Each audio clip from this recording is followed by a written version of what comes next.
Olá, pessoal. Mais uma aulinha aqui do Medcoff, do Extensivo 2024. Vamos falar agora de hipocalcemias, certo?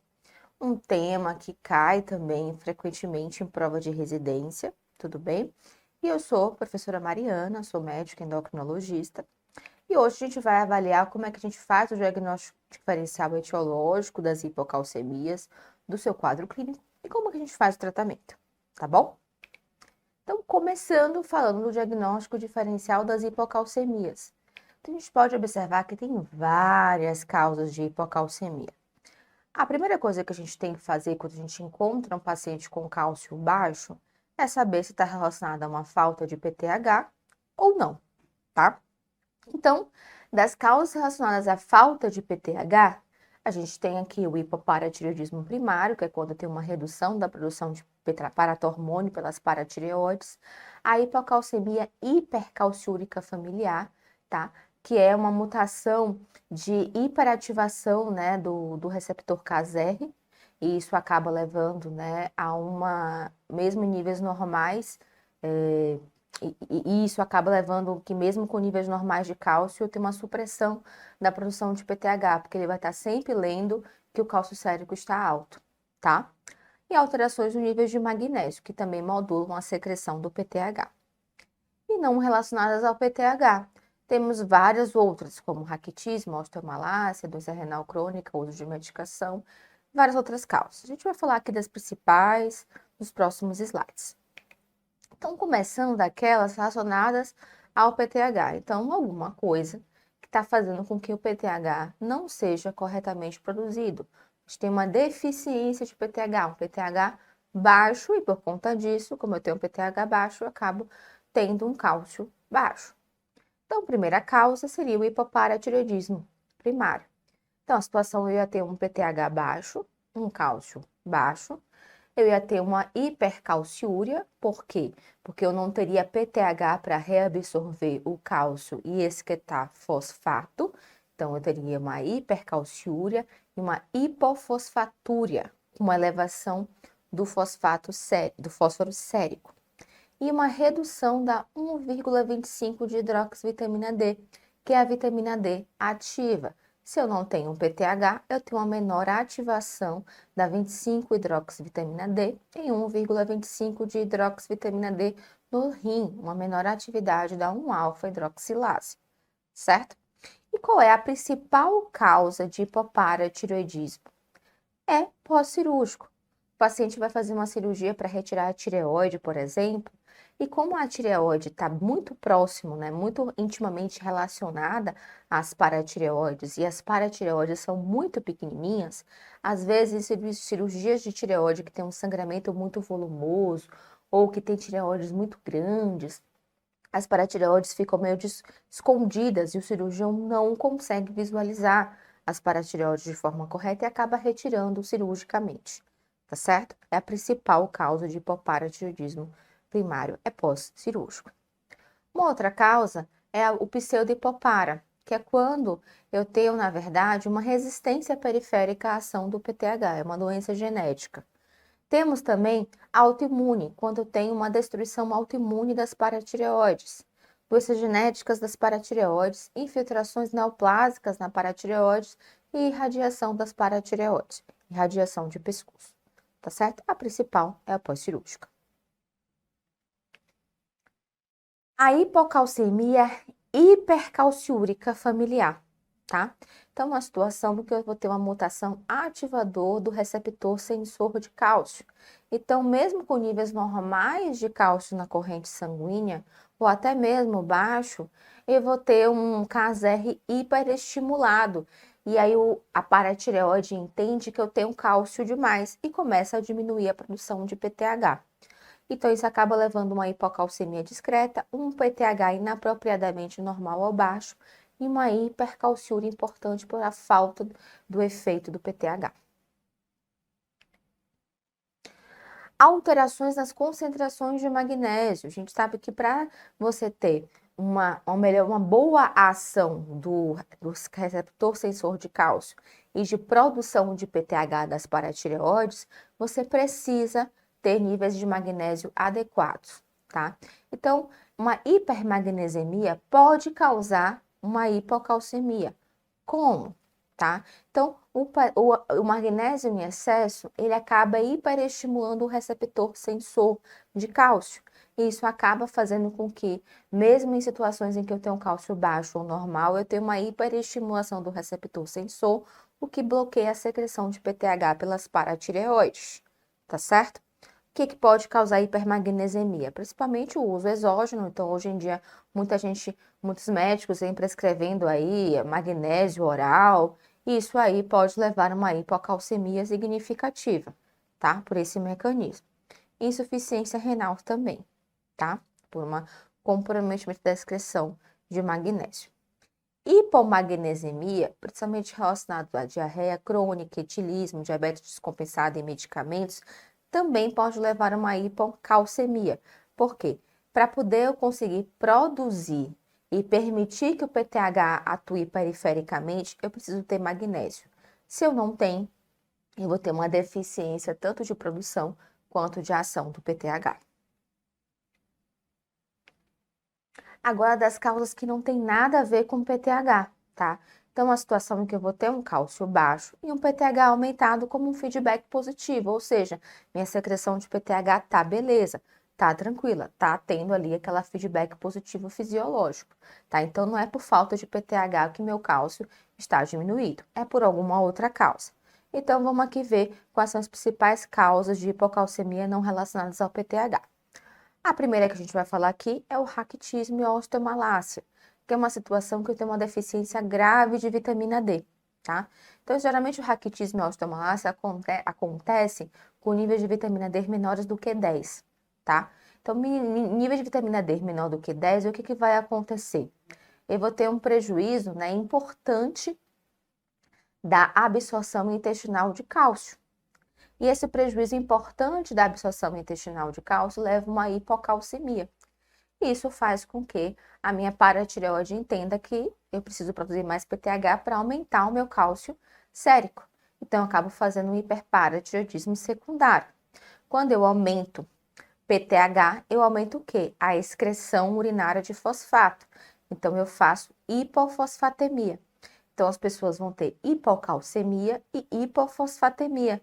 Se eu não tenho cálcio, não tenho fósforo, eu não tenho como mineralizar o osso. Então, eu fico com o osso o quê? Basicamente com conteúdo proteico, sem mineral. Então, fica aquele osso fraco. Então, em crianças, quando isso acontece, a gente chama de raquitismo. E a criança acaba tendo deformidades ósseas, porque o osso não fica duro. Eu vou ter um retardo de crescimento e vou ter também alterações dentárias, tá certo? Justamente por falta de mineralização do osso. Em adultos, quando isso acontece, a gente chama de osteomalácia. Como o adulto já formou sua massa óssea, quais são os sintomas que ele vai ter? Dor e fraqueza muscular. Outra causa não relacionada ao PTH é nos casos de insuficiência renal crônica. O que é que vai acontecer? Se eu tenho uma redução no clearances de creatinina, eu vou ter um prejuízo da excreção urinária de fosfato, por falta de ação mesmo, por não responsividade, por insuficiência renal mesmo, insuficiência do néfron, tá certo? Isso faz o quê? Uma hiperativação de um outro hormônio que tem efeito fosfatúrico, que é o FGF23. O FGF23, ele tem uma ação de inibir a alfa-1 hidroxilase. Então, o PTH estimula e o FGF23 inibe, tá? Então, a inibição da 1-alfa hidroxilase leva a uma redução da ativação da vitamina D, tá? Então, eu vou ter menos ativação da 25-hidrox e 1,25 de hidroxivitamina D, o que acaba levando a uma redução da ação da vitamina D, uma menor reabsorção de cálcio no trato gastrointestinal e acaba elevando o meu PTH para tentar compensar essa falta de absorção intestinal de cálcio, tentar compensar essa hipocalcemia. Então, eu aumento o PTH para tirar mais cálcio do osso. Contudo, situações em que eu tenho uma clearance de creatinina muito baixo principalmente menor do que 20 a 25, eu não consigo ter esse efeito compensatório do PTH, tá? O PTH não consegue mais ser estimulado pela falta da vitamina D. E aí o que acontece? O paciente faz também hipocalcemia, ok? Temos aqui uma série de medicações, drogas que estão relacionadas à redução dos níveis de cálcio, uma série delas. Eu vou citar os mais importantes, vou chamar a atenção dos mais importantes para vocês saberem para a prova de residência. Então, álcool, anticonvulsivantes, bifosfonatos, o denosumab, diuréticos de alça, glicocorticoide, inibidor de bomba de prótons. Esses são os principais que eventualmente caem mais em prova de residência que você precisa saber, tá certo? Então, aqui o nosso fluxograma de investigação das hipocalcemias, isso é um slide extremamente importante que você também precisa fazer print, tirar foto, imprimir, colocar na parede do quarto e ler todo dia. Então, vamos lá. O paciente está com cálcio baixo, sempre começar com o valor de cálcio, quando você tem uma questão de metabolismo do cálcio. Vai no cálcio. Cálcio está baixo, aí depois você vê PTH para não ter confusão. Tá bom? Então, cálcio baixo, beleza. Depois que eu tenho um cálcio baixo, que eu vou olhar o PTH. Um cálcio baixo com PTH baixo ou inapropriadamente normal, a gente observa que está tendo uma falha na produção de PTH. Então, é alguma causa de hipocalcemia relacionada ao PTH, tá? Para onde que eu vou fazer agora? Olhar o magnésio. O magnésio está normal? Não é por conta de alguma causa de hipomagnesemia. Eu vou pensar em quê? Ou em hipoparatireoidismo ou em hipocalcemia hipercalciúrica. Como é que eu diferencio um do outro? A cálcio na urina de 24 horas. No hipopara vai estar diminuído e na hipocalcemia hipercalciúrica aumentada. Certo? Se eu tenho magnésio baixo, eu vou investigar causas de hipomagnesemia, corrigir o magnésio do meu paciente. Pronto. Cálcio baixo e tem um PTH elevado, significa que minha paratireoide está funcionando bem. O cálcio caiu, eu aumento o PTH com feedback positivo. Beleza. Ok, tranquilo. Então, é uma causa de hipocalcemia não relacionada a PTH, tá? Porque está funcionando beleza a minha paratireoide. O que é que eu preciso primeiramente saber? Se eu tenho uma hipocalcemia com PTH elevado, eu preciso afastar logo o quê? Doença renal crônica, tá? Então, a primeira coisa que eu vou dosar é a creatinina. Se a creatina está elevada, eu vou pensar em doença renal crônica. Se a creatina estiver normal, eu vou verificar o quê? Como é que está a vitamina D do meu paciente. A vitamina D está baixa, eu vou corrigir a vitamina D. Penso em raquitismo e síndrome de absortivas. Se está normal, eu penso em pseudohipopara, que é situações em que eu tenho resistência à ação do PTH de forma genética, pancreatite, fome óssea, lise tumoral, outras causas oncológicas, ok? Então, vamos aqui para a questão para vocês entenderem aqui direitinho como é que funciona isso aí. Então, mulher de 60 anos vem para avaliação de fratura de coluna sem história de trauma. Há muitos anos não vai ao médico, além de dor no local da fratura, tem fraqueza há 2 meses.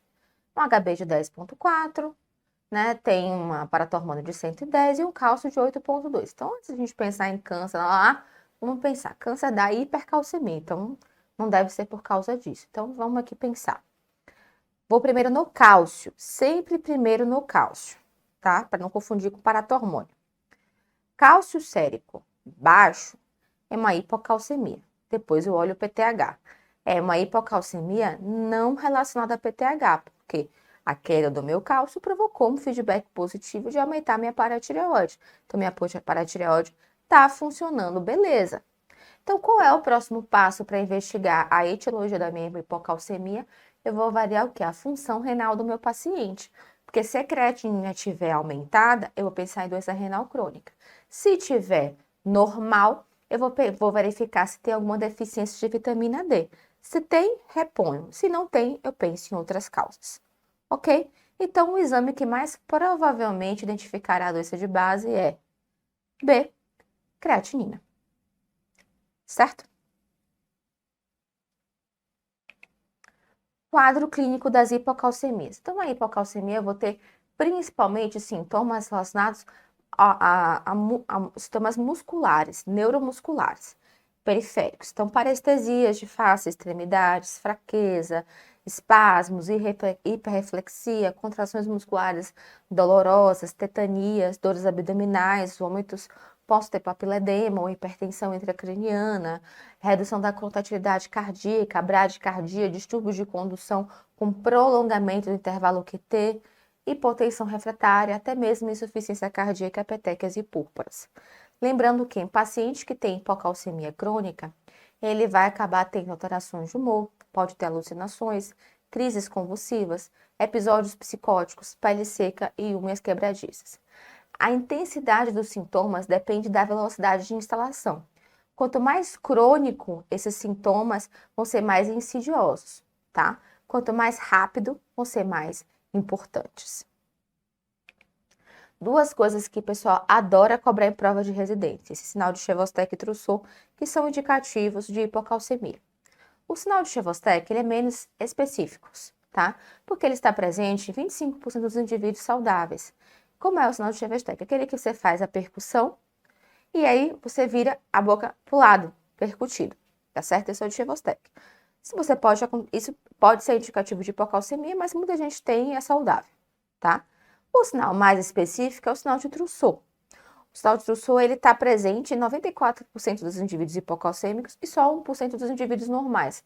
Como é que funciona esse sinal de Trousseau? Você vai medir a pressão arterial do paciente, vai calcular ali a pressão arterial média e vai deixar o paciente com um manguito sulfato na pressão arterial média por cerca de 2 a 3 minutos, tá? E aí, à medida que que esse tempo vai passando, o paciente pode fazer aquela mão de parteiro, que é aquela mão em garra, como está aqui na foto. Isso aí é o sinal de Trousseau positivo, que é indicativo de hipocalcemia. No hipoparatiroidismo, você vai ter, né, uma hipocalcemia crônica com uma hiperfosfatemia crônica, tá? Porque você vai ter falta de PTH, vou ter, consequentemente, baixo de cálcio, e a falta de PTH vai levar a uma redução da excreção urinária de fósforo e vai fazer uma hiperfosfatemia. Então, quando eu tenho uma hipocalcemia com hiperfosfatemia, eu acabo levando uma calcificação de partes moles.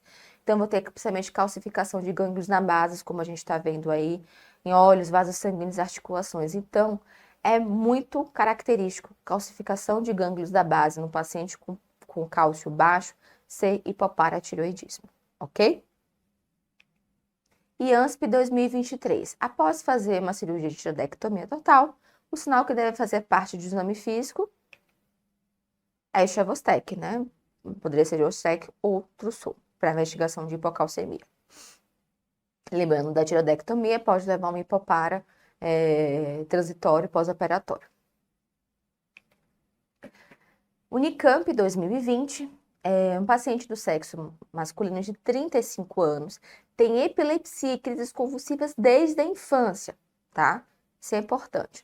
Foi trazida por familiares com apatia, hiporexia, redução de atenção há 10 dias. Tinha também episódios de crise tônico-clônica generalizada, estava usando ácido valproico e carbamazepina. Regular estado geral, confuso, desorientado, Chevostek e Trousseau positivo, indicativo de hipocalcemia. E, de fato, cálcio de 4,4 com fósforo alto. Opa, fósforo alto. Vamos lá. O que é que pode ser esse paciente aí nessa questão? Vem aqui comigo. Letra A, e tem essa imagem aí com essa calcificação de gânglios da base. Cara, hipocalcemia com calcificação de gânglios da base, a questão tá querendo te dizer, te dar que é hipoparatiroidismo, tá certo? Porque na intoxicação por carbamazepina, déficit de vitamina D, iria ser coisas mais agudas, não ia ser uma coisa que ele ia ter desde a infância, tá? E doença renal crônica também não, você não ia ter esse fósforo aí tão elevado, tá? O paciente ia acabar tendo até um fósforo mais baixo, tá certo? E como é que a gente trata as hipocalcemias? Paciente que tem cálcio menor do que 7 a 7,5, associado ou não a sintomas neurológicos, a gente tem que fazer uma dose de ataque com gluconato de cálcio endovenoso, tá? 2 ampolas diluídas em soro correr em 10 a 20 minutos, tá? E depois manter o paciente em bomba de difusão contínua de cálcio endovenoso, tá certo? E já começar o cálcio oral. E você vai diminuindo a infusão e ajustando o cálcio oral e dosando e vai ajustando isso aí, tá certo? Num paciente num quadro agudo, com hipocalcemia crônica leve a moderada, o tratamento vai depender da causa. Geralmente, corrigindo a causa, resolve o problema. Se for uma deficiência de vitamina D, você vai repor até atingir níveis maiores do que 30. Se for uma queda do magnésio, repor o magnésio. E vou repor o cálcio com, de preferência, né? Pode ser ou carbonato ou citrato, tá certo? Geralmente o citrato a gente usa pacientes que não, por exemplo, gastrectomizados, que não têm produção adequada de ácido de suco gástrico, porque o carbonato de cálcio precisa de meio ácido para absorção. O citrato não precisa, tá certo? E detalhes do tratamento do hipoparatiroidismo. Gente, o hipoparatiroidismo é a única doença endócrina que você não consegue repor hormônio faltante, tá? Então, a gente acaba tratando as consequências da falta desse hormônio, ok? Então, existe até o PTH sintético, que é o PTH 184. O problema é que é alto custo, pouco possível do paciente ter acesso a isso. Então, a gente acaba tratando as consequências da falta do PTH, ok? Então, a gente acaba fazendo o quê? A gente vai dar cálcio, carbonato de cálcio de preferência, para repor o cálcio baixo, tá certo? Lembrando que sempre preferir o carbonato, porque ele também excreta, aumenta a excreção de fósforo. E vou dar calcitriol, que é a vitamina D ativa. Porque se eu der a vitamina D inativa, que é o colecalciferol, eu não tenho PTH para converter colecalciferol em calcitriol, tá? Em converter a 25-hidroxi em 1,25 de hidroxivitamina D, tá certo? Então, eu tenho que dar a vitamina D ativa, que é o calcitriol, para poder promover a melhorar a absorção intestinal desse carbonato de cálcio, ok? E vou dividir as doses, várias doses ao longo do dia. Não adianta eu colocar todo o meu cálcio no café da manhã, ou todo o meu cálcio no almoço, ou todo o meu cálcio no jantar. Até porque a gente tem uma saturação da quantidade de cálcio que você consegue absorver de uma vez só, certo? Então eu preciso dividir ao longo do dia a quantidade de cálcio e calcitriol que eu vou dar para o meu paciente. Então eu posso dar um pouquinho no café, um pouquinho no almoço, um pouquinho no jantar. E fora que eu também estabilizo a calciúria. Se eu dou muito cálcio de vez para o paciente, eu aumento de uma vez só a quantidade de cálcio excretado na urina. E isso aumenta ainda mais o risco de cálculo renal. Então, eu dou doses menores e várias vezes ao dia, que é mais seguro, tanto do ponto de vista renal, quanto também do ponto de vista de absorção do trato gastrointestinal. Ok? E a meta terapêutica, o que é que eu desejo manter para esse paciente que tem hipopara? Um cálcio no limite inferior à normalidade e um fósforo no limite superior à normalidade, pelo método. Tudo bem? E eu também quero manter uma calciúria menor que 300 em homens e menor do que 250 em mulheres, ou menor do que 4 miligramas por quilo, ok? Então, eu tenho que sempre estar monitorizando o meu paciente com cálcio, fósforo e cálcio urinário. Eu tenho que manter um cálcio urinário mais baixo, porque se eu tenho um cálcio urinário alto, eu aumento o risco de cálculo renal e de nefrocalcinose. Tá bom? Então, eu preciso desses 3 exames de monitorização. Questãozinha aqui do ABC de 2022, uma mulher de 58 anos, fez tiroidectomia há 6 meses, acabou evoluindo com hipocalcemia sintomática após a cirurgia, tá usando citrato de cálcio, calcitriol e levotiroxina, tá com cálcio, ok, 9,5, tá ali mais pro limite, né, beleza, fósforo de 4,5 no limite superior, ok, magnésio, ok, também PTH baixo, vai ficar abaixo mesmo, porque ela tem um hipopara pós-cirúrgico, tá? Nesse momento, a conta mais correta é: qual é o terceiro exame que eu tenho que estar sempre monitorizando o paciente com hipopara em tratamento? Além do cálcio e do fósforo, eu tenho que monitorizar o quê? O cálcio na urina de 24 horas, porque se meu cálcio na urina de 24 horas subir, eu aumento o risco de nefrocalcinose e de nefrolitíase, ok? É isso, pessoal. Espero que tenham aproveitado aqui nossa aula de hipocalcemias. Qualquer dúvida, nós estamos à disposição, seja no nosso suporte, seja no nosso chat. E vamos, que esse ano é o seu ano.